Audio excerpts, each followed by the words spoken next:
Aujourd'hui, il y a des nouvelles intéressantes en provenance de la mer Baltique.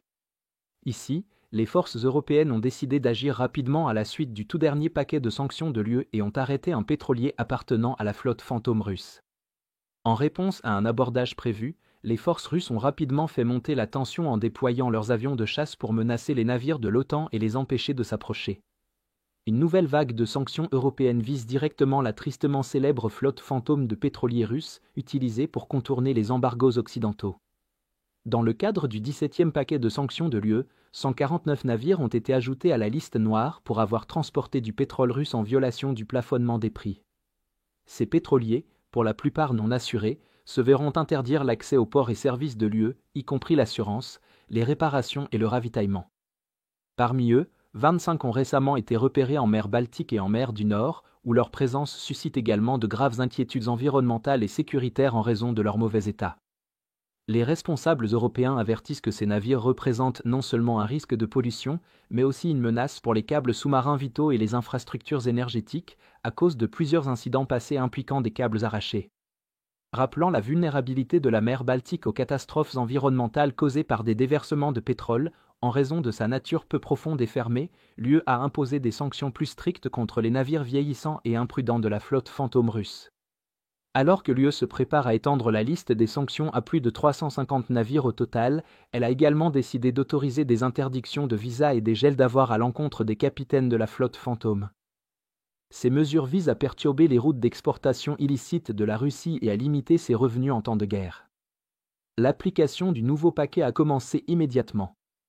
Un pétrolier battant pavillon du Gabon, nommé Jaguar, l'un des navires récemment sanctionnés, avait auparavant jeté l'ancre au large d'un port russe, ce qui a entraîné une surveillance accrue de la part des forces de l'OTAN.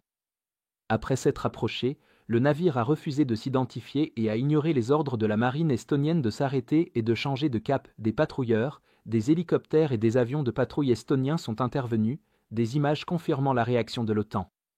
Cependant, alors que les navires de l'OTAN se préparaient à monter à bord du Jaguar pour l'inspecter, l'armée de l'air russe a dépêché un chasseur Su-35 à la position du navire pour faire une démonstration de force.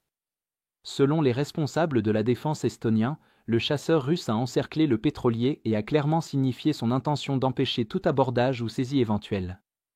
Immédiatement, l'opération d'arraisonnement prévue a été annulée, les capitaines et commandants de l'OTAN ayant estimé que le risque de déclencher un affrontement militaire direct était trop élevé.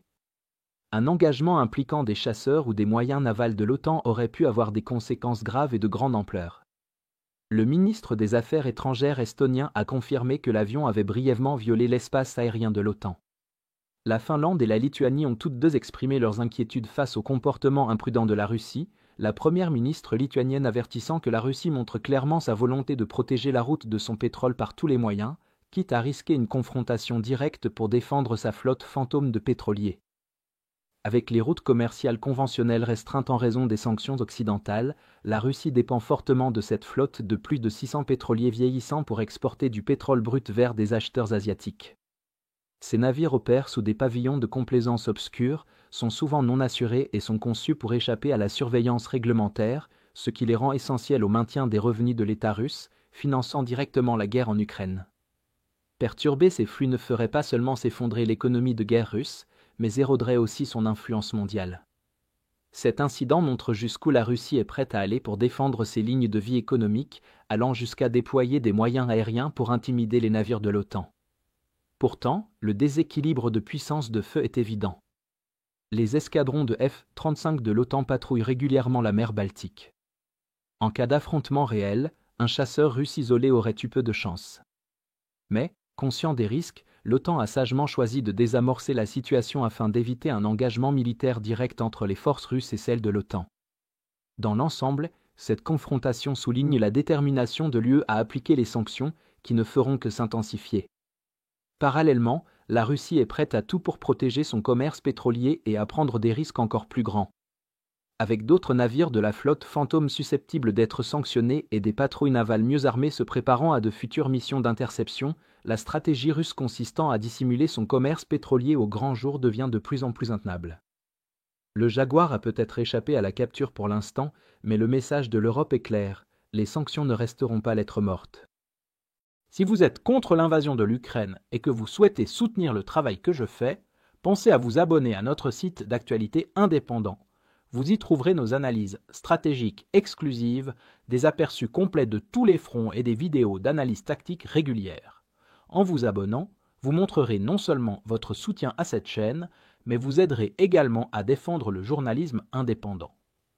Le lien vers notre site est dans la description. Merci d'avoir regardé ce reportage et je remercie tous ceux qui ont décidé de nous rejoindre.